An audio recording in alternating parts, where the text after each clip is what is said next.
Assalamu alaikum, dear students. Today our topic is Aunt Jennifer's Tiger, written by Adrian Rich. आप इस lecture को सुनने के बाद बहुत अच्छी तरह से इस काबिल हो जाएंगे कि आप किसी भी यूनिवर्सिटी में हैं, पंजाब यूनिवर्सिटी में हैं, यूजीसी में हैं या किसी भी हैं में भी हैं, तो आप उसमें इस पोएम को बहुत अच्छी तरह से अटेम्प्ट कर लेंगे, चाहे वो कैसा भी क्वेश्चन है, क्योंकि इसमें तमाम चीज़ों को डिस्कस किया गया है, ऑथर के बारे में भी बताया है, टाइटल भी बताया है। अगर आपका सिंबलिज्म का क्वेश्चन आ जाता है तो तब भी आप इसको लेकर अपने सिंबलिज्म के क्वेश्चन को डिस्कस कर सकते हैं। इसमें टेक्निक्स को भी डिस्कस किया हुआ है और स्पेशल जो मैसेजेस हैं उनको भी डिस्कस किया है। तो बहुत अच्छी तरह से आज इस पोएम को हम एक्सप्लेन करने जा रहे हैं। क्रिटिकल एप्रिसिएशन का क्वेश्चन है तो उसमें आप ये सारी की सारी इन्फॉर्मेशन ऐड कर सकते हैं। तो होप सो कि आप बहुत ध्यान से सुनेंगे लेक्चर को। Let's start. जो पोइट हैं वो 1929 में इनकी बर्थ हुई है और 2012 में इनकी डेथ हुई है और ये 20th सेंचुरी से बिलोंग कर रही हैं। एड्रिन रिच एक्चुअली फेमिनिस्ट थी और फेमिनिस्ट कौन होता है जो विमेन के राइट्स के बारे में बात करता है, ठीक है, चाहे वो मेल राइटर है या फीमेल है। फेमिनिस्ट वो होता है जो विमेन के राइट्स के बारे में बात करता है या लिखता है, अपने कलम को इस्तेमाल करता है। और हमने ये देखा है इनकी पोइट्री से हमें ये पता चलता है कि एड्रिन रिच पैट्रियार्चल सोसाइटी के अगेंस्ट थी, ट्रेडिशंस के अगेंस्ट थी कि लेडीज़ को घर में बंद होकर नहीं रहना चाहिए, कस्टम्स और कन्वेंशंस के अगेंस्ट थी। तो ये जो सारी रवायात और समाज की जो चीज़ें हैं इन सब को वो डिनाई करती थी। और जो इनकी पोइट्री है वो इनका मिरर ऑफ लाइफ है। इनकी पोइट्री से इनकी अपनी लाइफ का अक्स नज़र आता है हमें। जो एड्रिन रिच हैं वो क्लास डिस्क्रिमिनेशन के भी अगेंस्ट थी और इनकी पोएम में हमें इनकी अपनी लाइफ के तमाम एलिमेंट्स मिलते हैं। और ये हम नेक्स्ट आगे जो है पोएम को ज़रा डिस्कस करेंगे तब हमें समझ आएगा कि उनकी लाइफ कैसी थी। टाइटल अगर देखा जाए तो इस पोएम का टाइटल आयरॉनिक है, जैसे आंट जेनिफर्स टाइगर। क्या हुआ इसका मीनिंग कि टाइगर जो है वो आंट जेनिफर के हैं, लेकिन एक्चुअली ये जो टाइगर हैं ये आंट जेनिफर के नहीं हैं। आंट जेनिफर एक्चुअली कुछ बना रही हैं, कुछ बुन रही हैं वूल से। और क्या बुन रही हैं? टाइगर्स बुन रही हैं, उन्होंने बुने हुए हैं, ये उनका आर्ट है और इस आर्ट को वो पोइट्री में यूज़ कर रही हैं, ठीक है। आंट जेनिफर बुन रही हैं और एड्रिन रिच ने इन टाइगर्स को सिंबलाइज करते हुए कहीं इनको एज ए मेटाफर यूज़ किया है, कहीं सिंबलिज्म यूज़ किया है, डिफरेंट टेक्निक्स इन्होंने यूज़ की हैं। तो ये सब चीज़ें लेकर इन्होंने अपनी पोइट्री को क्रिएट किया है। Possessive degree for the tigers, tiger ऐसे फील होते हैं कि वो किसी की मलकियत है, किसकी? आंट जेनिफर की, लेकिन हकीकत में ऐसा नहीं है। इस पोएम में हमें डबल मीनिंग मिलते हैं, ठीक है। ये भी हम आगे देखेंगे कि किस तरह से डबल मीनिंग मिलते हैं। डोमिनेंट वॉइस है और एक म्यूटेड वॉइस है। डोमिनेंट वॉइस अगर हम देखते हैं तो डोमिनेंट वॉइस इस तरह से है कि सामने तो ऐसा लगता है कि जो आंट जेनिफर हैं वो बहुत ज़्यादा पावरफुल हैं और उनके हाथ में बहुत सी चीज़ें हैं, यानी अथॉरिटेटिव लेडी हैं, लेकिन ऐसा नहीं है। और म्यूटेड वॉइस अगर देखी जाए तो हकीकत में उनकी अपनी लाइफ जो है वो म्यूट हुई हुई है। वो किसी चीज़ को कुछ कर नहीं पा रही, किस वजह से? ट्रेडिशंस की वजह से, कस्टम्स और कन्वेंशंस की वजह से, पैट्रियार्चल सोसाइटी की वजह से, जो कि डोमिनेंट है, मेल डोमिनेटिंग सोसाइटी है। सिंबलिज्म को हम डिस्कस करते हैं आगे। टाइगर को एज अ सिंबल उन्होंने यूज़ किया है masculine strength and variety. Free will चाहती हैं, फ्री स्पिरिट है। जो सिंबल यूज़ किया है टाइगर का वो आंट जेनिफर का या एड्रिन रिच का की फ्री स्पिरिट को शो करता है। जैसे टाइगर फॉरेस्ट के अंदर फ्री होता है और वहाँ पर वो आज़ाद घूमता फिरता है, कोई उसके ऊपर पाबंदी नहीं होती है, जहाँ जी चाहे वो चला जाता है। तो इस तरह की फ्री स्पिरिट है। तो यही स्पिरिट एड्रिन रिच की भी है। बेसिक जो मैसेज वो वेमेन को देना चाह रही हैं, to be courageous, brave, daring as tiger in the forest. वही बात आ गई जो कि मूव कर रहा है और अलाइव है। पिक्चर में अब ये पिक्चर की कौन सी बात हो रही है, जो आर्ट है आर्ट जेनिफर का, क्या कि जो उन्होंने टाइगर बनाए हुए हैं, बुने हुए हैं वूल से, उनकी बात कर रहे हैं कि विमेन ऐसे फील हो रहा है कि वो टाइगर इस तरह से फील हो रहा है कि वो मूव कर रहे हैं और अलाइव हैं। कि पिक्चर इस तरह की है कि जो काइनेटिक इफेक्ट दे रही है। काइनेटिक इफेक्ट क्या होता है, जो अपवर्ड से डाउनवर्ड जंपिंग पोजीशन होती है एक। और after her death, aunt Jennifer की डेथ के बाद भी उनका आर्ट जो है अलाइव है। और ये क्या क्रिएट करता है, contrast between reality and imagination. Reality में भी ऐसा फील होता है और इमेजिनेशन में जब हम चले जाते हैं तो उस वक्त भी यही चीज नजर आती है कि जो टाइगर है वो मूविंग कर रहा है। Ironic and real meaning in words of pace and prank. Pace parallelism की जो टेक्निक है वो भी इन्होंने यूज की है कि पेस एंड प्रैंक ये जो है रियल मीनिंग में इस तरह से आता है कि कदम उठाता हुआ जो टाइगर है, ठीक है, वो रियलिटी में भी उसी तरह होता है और इमेजिनेशन में भी उसी तरह से होता है। अब स्क्रीन को अगर हम देखते हैं तो स्क्रीन जो है वो एक मेटाफर है फॉर हर हस्बैंड। उसके जो आंट जेनिफर हैं उनके हस्बैंड के लिए यूज़ किया। अच्छा, प्रैंक को थोड़ा देखते हैं कि प्रैंक का एक्चुअली वो ये डिस्कस कर रही है यहाँ पर कि जैसे प्रैंक ये होता है कि प्रैंक्स ये होता है कि पिछली टांगों पर जब ना उछल पड़ता है, ठीक है, या आपने टाइगर को देखा होगा, या टाइगर को तो कम ही, लेकिन जब जिस तरह बकरी का बच्चा छोटा सा पिछली टांगों पर खड़ा हो जाता है या उछलता है, या डॉग को कभी देखा हो, तो ये चीज है कि किस तरह से उन्होंने एम्ब्रॉयडरी की हुई है, जंपिंग की फॉर्म में है ये। ठीक है, the muted voice speaks to the readers that aunt Jennifer never pranced in her life. वो अपनी लाइफ में कभी भी अथॉरिटेटिव नहीं रही हैं। उनके हाथ में उनके ऊपर इस तरह की कोई जिम्मेदारी नहीं थी, सिर्फ चार दीवारी के अंदर की जिम्मेदारी के अलावा। ठीक है, वो ओपनली या फ्रीली घूम फिर नहीं सकती थी, तो उसकी वजह क्या थी कि women were bound to do work in the house. ठीक है, घर के अंदर रहते हुए घर के ही काम वो करेंगी, अपने फैमिली मेंबर्स को ही देखती रहेंगी और उन्हीं के बारे में सोचती रहेंगी और उन्हीं के काम बस करती रहेंगी। ये चीज़ है, ये फ्रीडम की बात कर रही हैं यहाँ पर। फिर अगर हम स्क्रीन का आगे हम देखते हैं, हमने बता दिया कि मेटाफर फॉर हर हस्बैंड, उनके हस्बैंड के लिए इसमें भी डबल मीनिंग है। ठीक है, ये जो डबल मीनिंग की हमने पीछे बात की थी वो यहाँ आगे आ रहा है इसमें कि जो स्क्रीन है वो अगर वास्ट लेवल पर देखा जाए तो सब कॉन्टिनेंट को रिफ्लेक्ट कर रहा है। ठीक है, रेफरेंस किस चीज़ का है यहाँ पे, कॉलोनियल डोमिनेशन का। ठीक है, और कॉलोनियल डोमिनेशन की जब बात आती है तो फौरन हमारे माइंड में ब्रिटिश क्रिक हो जाता है। ठीक है, तो ब्रिटिश ने आपको पता है कि बरे-सगीर में किस तरह से उन्होंने किया था, राज किया था, कब्ज़ा कर लिया था।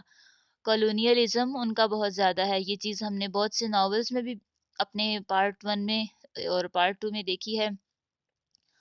और इस चीज़ को माइंड में रखते हुए हमारे माइंड में एशिया, अफ्रीका की ये जो कंट्रीज़ हैं, वो सारे कंट्रीज़ हमारे माइंड में आते हैं। हार्ट ऑफ द डार्कनेस में हमने देखा था, फिर थिंग्स फॉल अपार्ट में हमने ये चीज़ें देखी थी कि किस तरह अफ्रीकन पर ब्रिटिश रूल कर रहा था। फिर सब कॉन्टिनेंट में भी हमने ये चीज़ देखी किस तरह से ब्रिटिश ने रूल किया है, सब कुछ तबाह बर्बाद कर दिया और अपना सारा का सारा निज़ाम यहाँ पर इन एरियाज़ में, इन कंट्रीज़ में उन्होंने कर दिया, राइज कर दिया।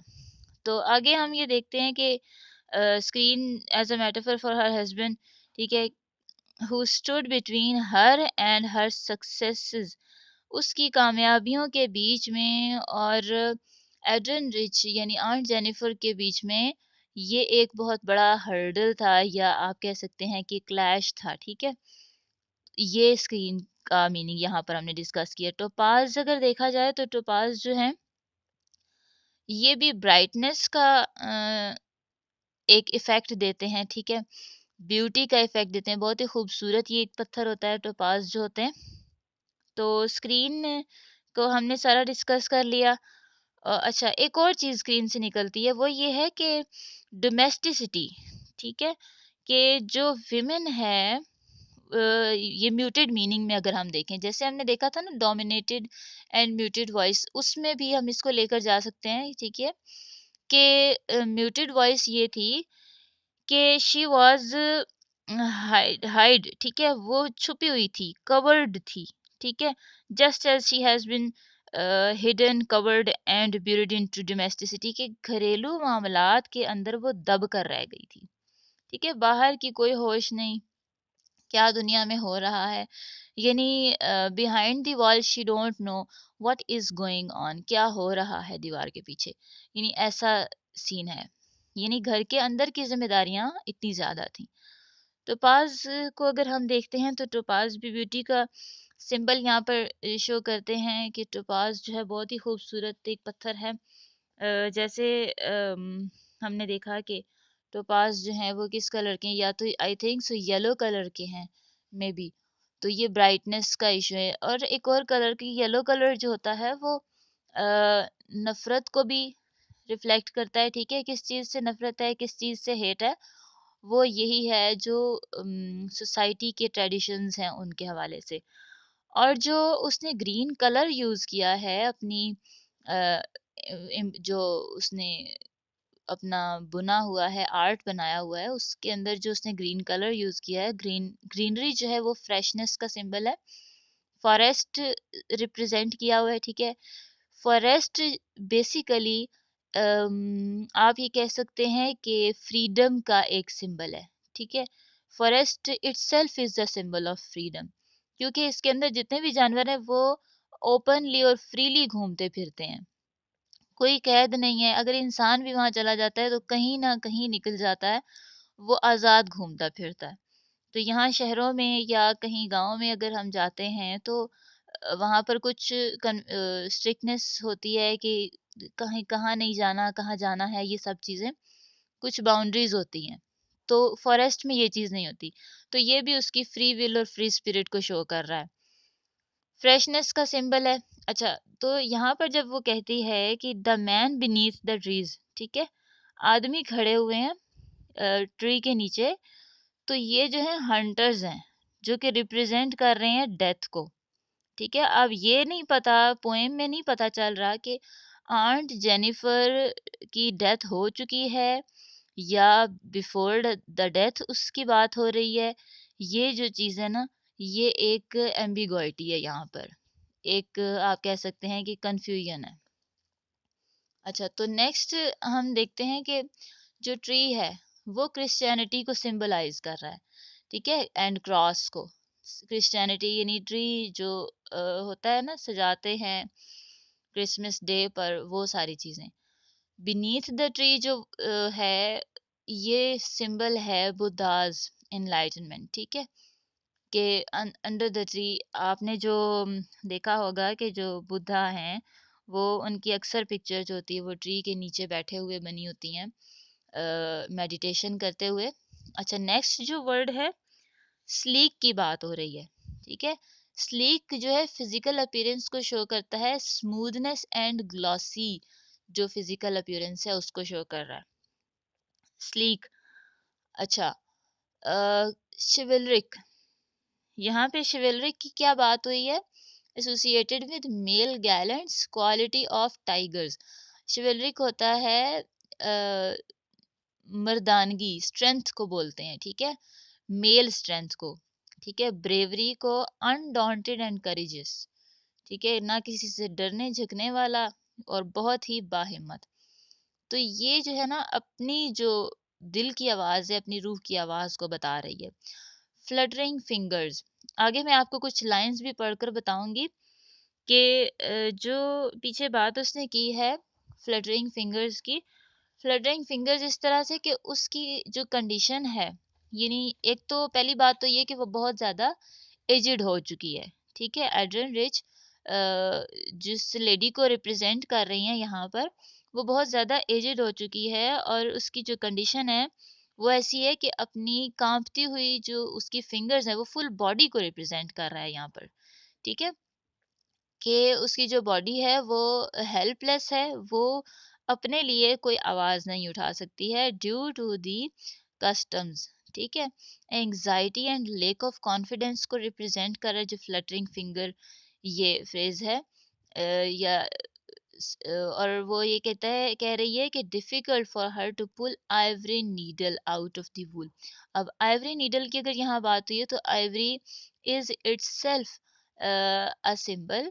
आइवरी जो है एक हैवी नीडल होती है, ठीक है, आइवरी की। जैसे आम जो नीडल होती हैं वो तो स्टील की या इस टाइप की होती हैं, तो वो तो they are very easy to hold. लेकिन आइवरी नीडल जो है वो बहुत ही ज़्यादा डिफ़िकल्ट है आंट जेनिफर के लिए कि वो अपनी फ्लटरिंग फिंगर्स से आइवरी नीडल से उस वूल का जो आर्ट वो एक बुन रही हैं, एम्ब्रॉयडरी कर रही हैं, वो उसके लिए बहुत ज़्यादा डिफ़िकल्ट है। अब जो आइवरी और वूल आइवरी है, इसका कलर है वाइट। कलर को भी आगे हम डिस्कस करते हैं कि आइवरी का जो कलर है वो वाइट है, और वाइट कलर जो है आयरॉनिकली शो कर रहा है कि उसकी जो लाइफ है वो कलरलेस है। ठीक है, ये डबल मीनिंग में आ जाता है। फिर वूल को अगर देखें तो इसकी सॉफ्टनेस है, लेकिन इसको भी आयरॉनिकली देखा जाए तो उसकी लाइफ तो बड़ी हार्ड है।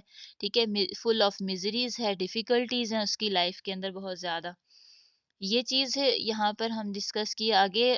वही बात है कि colour of wool ironically life is colourless. Different colour भी उसने यूज़ किए हैं, लेकिन वाइट जो कलर रिप्रेजेंट ये कर रहा है कि हर लाइफ इज कलरलेस। कोल्डनेस है, कोई जो पॉजिटिव इमोशंस हैं वो नहीं है उसकी लाइफ में। ठीक है, इमोशनलेसनेस है। उसके हस्बैंड की तरफ से भी आगे अंकल और मैन को भी डिस्कस किया, वो हम आगे चल के डिस्कस करते हैं। तो Ivory needle is the image of coldness. ठीक है, इमोशनलेसनेस का सिंबल है। वेडिंग बॉन्ड, जैसे अब ये बताता है हमें कि जो वेडिंग बॉन्ड है वो एक्चुअली किसके साथ बॉन्ड है। जो अंकल है, ठीक है, अंकल को इसने बताया है यहाँ पर एड्रिन रिच ने कि उसका जो वेडिंग बैंड या बॉन्ड वो बात कर रही है कि रिंग है। ठीक है, एक्चुअली रिंग है, उसके फिंगर में एक रिंग है और उसकी वजह से वो बाउंड है। ठीक है, complete circle in which Jennifer is trapped. अब एक प्रिजनर लाइक लाइफ है उसकी। ठीक है, चेन में है वो, शैकल्स हैं, like a prisoner, difficult to bear massive weight. अब ये जो वेडिंग बैंड है, रिंग, इसका जो वेट है वो उसके लिए बियर करना वेरी हार्ड, उसके लिए बहुत मुश्किल है। जैसे अब वो उसने बात की ना कि massive weight of uncle's wedding band. ठीक है, और इस ये अंकल के साथ वेडिंग हुई है, उसकी वेड हुई है, उसके साथ शादी उसकी हुई है, और वो यानी इतना डिफिकल्ट है उसके लिए उसके साथ लाइफ गुजारना, लेकिन वो मजबूर है और गुजार रही है। और ये massive weight shows male dominancy, image of an ox. अब यहाँ पर एक एनिमल का इमेज वो दे रही है कि यॉक टू पुल, वो जो है ना बाउंड है। जो ऑक्स होता है ना, जब हम उसको किसी रहट पर या वेल पर हम उसको चढ़ा देते हैं, या आपने अक्सर गांव में देखा होगा, अब तो ऐसा नहीं होता, पहले ऐसा हुआ करता था कि एक ऑक्स को जब वेल के ऊपर जो रहट सा बना होता था उसके साथ बांध दिया जाता था, और he was bound to pull that, उस रहट को वो बाउंड था पुल करने के लिए, और वहां से वो पानी निकला करता था like a beast of burden. ठीक है, उसके ऊपर यानी बर्डन डाल दिया गया था एक जानवर की तरह, जैसे गधे पर वजन डाल दिया जाता है ना, और वो बाउंड होता है उसको उठाने पर, और उस वेट को लेकर चलने पर। तो यही जो कंडीशन है वो उसने एक पिक्चर जो बनाई है हमारे माइंड में, वो बिल्कुल इसी तरह से है।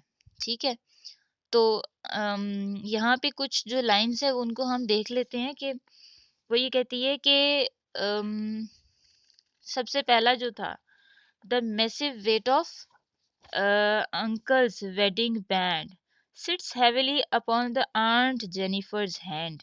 ठीक है, तो ये जो लाइन है ना, ये जो पैरा है, ये बेसिकली पूरी की पूरी पोएम को रिप्रेजेंट कर रहा है। ठीक है, ये बेसिक थीम है, इसको आप जरूर याद करें इनको। द मैसिव वेट, और मैंने यहाँ पर लिखा नहीं है, मैं रिपीट कर रही हूँ। The massive weight of uncle's wedding band sits heavily upon the aunt's Jennifer's hand। ठीक है, अब ये स्टिल उसके हाथ में, आफ्टर द डेथ भी वो स्टिल उसके हाथ में ही है, यानी मरने के बाद भी उस पर जो जिम्मेदारियां हैं वो घर की ही हैं। ठीक है, अब वो बाउंड है इस चीज को करने के लिए। Aunt Jennifer's fingers fluttering through her wool, अब वो जो वूल बुन रही है, ठीक है, बड़ा ही मुश्किल है, ये एजिड कंडीशन उसकी बताई है। ठीक है, और उसके ऊपर एक और चीज, एक तो एजिड कंडीशन है, एजिड है वो, और दूसरी ये उसके ऊपर रिस्पॉन्सिबिलिटीज घर की ही बहुत ज्यादा हैं। ठीक है, तो ये जो है ना, pace in sleek chivalry certainly, they pace in sleek chivalry certainly certainty, तो ये जो है first stanza, the first stanza opens the poem. ठीक है, ये फर्स्ट स्टेंजा यहाँ से स्टार्ट होता है कि जो है ना बोल्ड इमेज ऑफ टाइगर जो है रिप्रेजेंट हुआ है। ठीक है, कि जो टाइगर्स हैं वो बोल्डली दिखाए गए हैं, कि वो शिवलरिक हैं। उनके जो एक जो कदम उसने उठाया हुआ है, वो एक पुरवकार उसकी जो है ना एक तस्वीर हमारे सामने खींचता है। The tigers obviously have a very significant symbolic purpose in this poem. ठीक है, ये चीज तो हमने सारी देख ली इसके अंदर, कि एक जो पर्पस उसने बताया है वो यही था। फियरलेसनेस का जो है ना उसके अंदर एक थीम नजर आता है हमें। ठीक है, क्योंकि टाइगर जो है वो ब्रेव होते हैं, और जो है पावर को रिप्रेजेंट किया है उसने। ठीक है, और जो आंट जेनिफर है वो डिस्प्लेस कर देती है in order to lead her conventional life. ठीक है, अपनी जो इस किस्म की लाइफ है, ये एक कन्वेंशनल लाइफ है, उसको क्या करती है, डिस्प्लेस करना चाहती है। ठीक है, वो उसको रिमूव करना चाहती है। तो ये जो है ना इसी वजह से डेथ का भी इमेज इसमें दिखाया है उसने। और फिर हम देखते हैं कि वो ऑप्टिमिस्ट भी है, किस चीज़ के लिए, अपने फ्यूचर के लिए। विजुअलाइजिंग फिजिकल डेथ, फिजिकली जो है ना ऐसा फील होता है वो डेथ हो चुकी है उसकी। आगे हम टेरिफाइड हैंड्स की जब बात करते हैं, तो टेरिफाइड हैंड्स में ना उसके हाथ यानी बहुत ही बुरी सी कंडीशन है उसके हाथों की, झुर्रियाँ पड़ी हुई हाथों में, और यानी they are in a bad condition, आप ये कह सकते हैं। ठीक है, तो फिर आगे हम देखते हैं लाई। अब ये जो लाई वर्ड है, इसमें भी इसी तरह डबल ट्रिपल मीनिंग आते हैं, पन मीनिंग्स यहाँ जैसे मैंने लिखा है। एक तो physical position after her death. ठीक है, दूसरा जो है ना लाई में ये है कि जो उसकी आंट जेनिफर हैं, उनको बताया गया कि वो शी वाज क्रश्ड। ठीक है, इन मैरिटल ऑब्लिगेशन, अपनी जो एक बीस्ट की तरह ना उसकी कंडीशन बताई है उन्होंने। तो एंग्जाइटी उसकी रिप्रेजेंट की है इस वजह से। ठीक है, और जो सेकंड मीनिंग वो बता रहे हैं कि कुछ और भी स्टोरीज हैं उसकी लाइफ में जो जिन्होंने उसको कंसील किया हुआ है। ठीक है, और थर्ड जो चीज़ है रिफ्लेक्ट कर रही है फैक्ट अबाउट हर लाइफ। ठीक है, यानी तीनों मीनिंग जो है ना मिलते जुलते लगते हैं। फिजिकल पोजीशन उसकी ऐसी है कि she is laying her hands on her beneath her chin, अपनी चिन के जो है ना साथ, यानी नीचे और या साथ यूं करके उन्होंने उसने हाथ रखा हुआ है। जो उसका हाथ पड़ा हुआ है वो एक डिफिकल्ट कंडीशन की भी अलामत है। ठीक है, एक तो उसकी यानी वो सोच विचार बहुत कर रही है अपनी फैमिली के बारे में, हस्बैंड को यानी संभालना, देखना, करना, घर को संभालना, ये चीज़, और मास्टर्ड बाय। ठीक है, ये जो वर्ड है ना, यहाँ पर इसका meaning, this term shows husband wife's relationship. ठीक है, अब इस चीज़ को समझने की बहुत ज़रूरत है कि जो हस्बैंड और वाइफ का रिलेशनशिप है वो जो हस्बैंड का रिलेशनशिप है वो ओवरवेलम्ड हो चुका है, ठीक है। उसके ऊपर गालिब है, उसकी पूरी लाइफ पर ही गालिब है, ठीक है। सिर्फ उस पर नहीं बल्कि उसकी पूरी लाइफ पर ही गालिब है। और ये जो चीज़ है ना, प्राउड एंड अनअफ्रेड, इसमें उसने दिखाया है किसको, टाइगर को। तो आगे हम टेक्निक्स देखते हैं। पैरेललिज्म उसने यूज़ किया है, सेनेक डॉट यूज़ किया है। अब सेनेक डॉट क्या होता है? सेनेक डॉट ये होता है कि किसी छोटी सी चीज के अंदर बहुत बड़े से मीनिंग उसने, ठीक है, एज अ होल उसने ले लिया, ठीक है। अब टाइगर की उसने बात की ना, तो उसने बहुत सी चीजें उसने हमें बता दी, ठीक है। कॉलोनियल डोमिनेशन भी बताई उसने, फिर अंकल एंड मैन, ठीक है, ये पैरेललिज्म है। अब अंकल जो है वो ये शो कर रहा है कि अंकल तो वो अंकल है ना जो इसका हस्बैंड है, ठीक है। अंकल का जो वेडिंग बैंड उसके हाथ में, ये वो अंकल है। और मैन जो है वो सिंबल है वर्ल्डनी मैन, ठीक है, वो दुनियावी जो आदमी है ना, आर दी पैरेलल, ठीक है, हंटर्स फॉर टाइगर, ये भी आप ले सकते हैं, ठीक है। जो मैन है वो दरख्त के नीचे बीनीथ द ट्री, ठीक है, उसमें जो हमने देखा था ना, ये वो चीज है। फिर हम ये देखते हैं कि जो एक क्रिटिक ने ये भी कहा था कि the beauty of rich imagery and diction and its fluidity is close to water, close to air, ठीक है। यानी इतनी खूबसूरत है कि वो पानी से ज़्यादा, पानी के बहुत ज़्यादा करीब और हवा के बहुत ज़्यादा करीब, यानी इतनी फ्लुएंट है इसकी इमेजरी। और इसने जो जो जैसा डिक्शन इसने यूज़ किया है, ठीक है। फ्लूडिटी का हम मीनिंग ले सकते हैं कि इन्फ्लुएंस है, ठीक है। तो हमने ये देखा कि फेमिनिज्म जो है एक मूवमेंट थी और उसमें विमेन के इक्वल राइट्स के बारे में बात की थी, और एड्रियन रिच जो हैं वो लीड कर रही थी इस मूवमेंट को, ठीक है। तो टाइगर ने जो है रिप्रेजेंट किए गए हैं पावर ऑफ सोसाइटी, ठीक है। और टाइगर को man man power, man strength से सिंबलाइज किया गया है। आंट जेनिफर जो है रिप्रेजेंट कर रही है फीमेल को।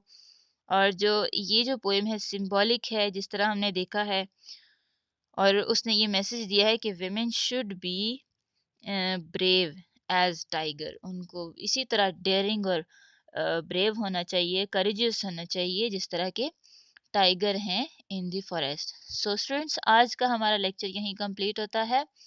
आई होप आपको बहुत अच्छे से समझ आया होगा, और आप अब इस काबिल भी हैं कि नेक्स्ट अपने पेपर में बहुत अच्छे से अटेम्प्ट कर सकेंगे। मिलते हैं नेक्स्ट लेक्चर के साथ। वीडियो को लाइक कीजिए, शेयर कीजिए और सब्सक्राइब कीजिए चैनल को। Thank you so much. अल्लाह हाफिज़।